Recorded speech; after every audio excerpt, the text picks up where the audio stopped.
Under the iconic arches of the TCL Chinese Theater in Hollywood, the air thrummed with nostalgia and anticipation as the cast of Stranger Things converged for the premiere of its fifth and final season. It was November 6th, a date etched into fandom lore, marking the emotional capstone to a decade-long odyssey that began when most of its young stars were barely out of middle school.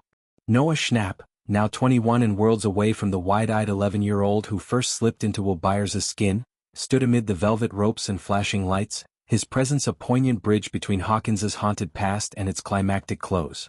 Surrounded by co-stars like Millie Bobby Brown, Finn Wolfhard, Caleb McLaughlin and Gaten Matarazzo, the unbreakable core quartet whose adolescent adventures against interdimensional dread defined a cultural phenomenon, Schnapp radiated quiet gratitude. Yet it was his words about Brown, his 11 to Will's steadfast shadow, that cut deepest. Of course Millie is my best friend for life. In that simple declaration he encapsulated not just their on-screen synergy but a real-world kinship forged in the fires of child stardom, a bond as resilient as the Upside Down's vines. Stranger Things, at its pulsating heart, has always been a love letter to friendship, the kind that thrives in bike rides through sleepy suburbs, in shared secrets whispered over walkie-talkies, in collective stands against otherworldly horrors. Schnapp articulated this beautifully on the red carpet, his voice steady despite the swirl of emotions. It's a show about connection and belonging, embracing your differences, he shared, eyes alight with the memories of sets that doubled as second homes.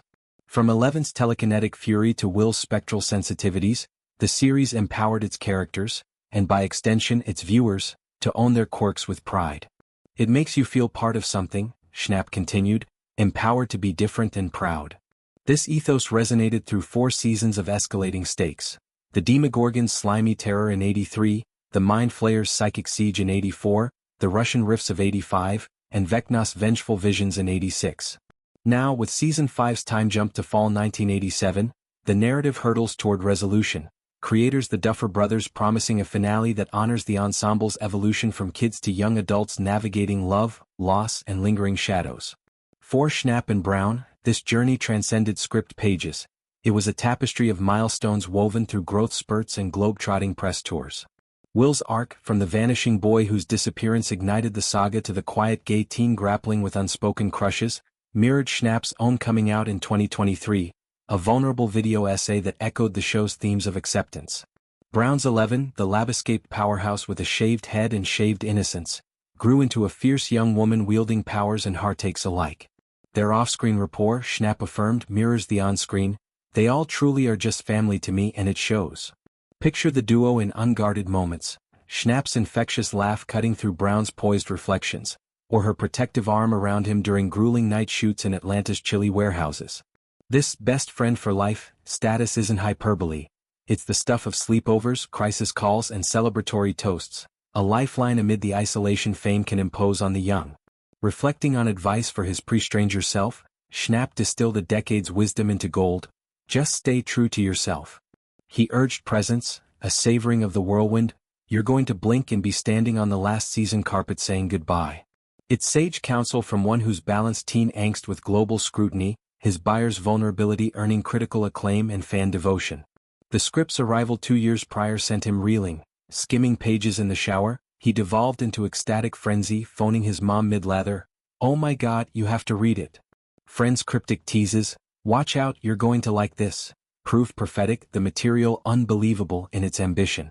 Volume 1 drops November 26th at 8 p.m. Eastern Time, Volume 2 on Christmas Day, and the grand finale New Year's Eve, a staggered rollout mirroring the slow-burn suspense of Hawkins's unraveling. The ensemble's breadth amplifies the farewell's weight. Winona Ryder's Joyce, the unflinching matriarch whose maternal ferocity anchored the chaos. David Harbour's Hopper, the grizzled cop turned interdimensional dad. Charlie Heaton's Jonathan, the shutterbug soulmate. Joe Keery's Steve, the reformed jock with heart of gold heroism. Natalia Dyer's Nancy, the plucky journalist.